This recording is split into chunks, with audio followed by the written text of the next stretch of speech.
السلام علیکم ورحمۃ اللہ وبرکاتہ ڈیئر ویورز، امید ہے آپ خیریت سے ہوں گے۔ اللہ تعالیٰ آپ کو خوش خرم رکھے، گناہوں سے بچائے اور نیکیوں والی، سنتوں بھری، تقوی والی، پرہیزگاری والی لمبی زندگی آپ کو عطا فرما کے رزق میں، کاروبار، صحت، عزت آبرو میں برکت عطا فرمائے۔ ناظرین، آقا علیہ الصلوۃ والسلام کے خدمت میں ایک شخص حاضر ہوا۔ اس نے عرض کی، یا رسول اللہ صلی اللہ تعالی علیہ وسلم، میں اللہ تبارک و تعالیٰ کی بارگاہ میں جو ہے وہ پاک صاف گناہوں سے پاک مطہر ہو کر ملنا چاہتا ہوں۔ تو آقا علیہ الصلوۃ والسلام نے ارشاد فرمایا کہ تم جنابت کے فوراً بعد غسل کر لیا کرو۔ اب جنابت کیا ہے؟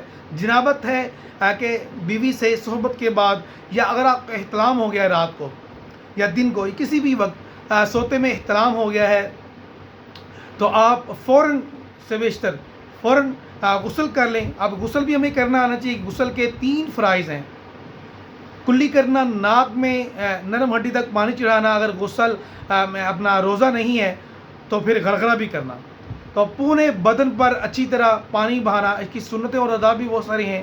تو جنابت، جنبی آدمی کے بارے میں حدیث بھی ہے کہ اس گھر میں رحمت کے ملائکہ فرشتے داخل نہیں ہوتے جس گھر میں کتا تصویر یا پھر کوئی جنبی ہو۔ تو اس لیے فوراً جو ہے نا ہمیں غسل کر لینا چاہیے۔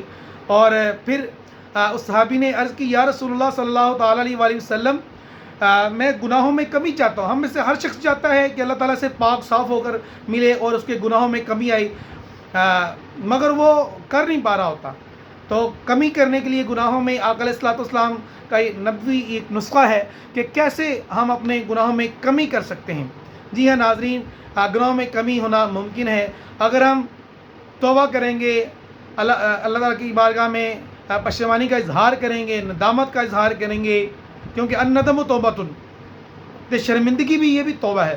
اور کثرت سے استغفار کرنے سے، آقا علیہ الصلوۃ والسلام ارشاد فرمایا جو ہے نا وہ کثرت سے استغفار کرو۔ استغفر اللہ کہنا بھی استغفار ہے، اور استغفر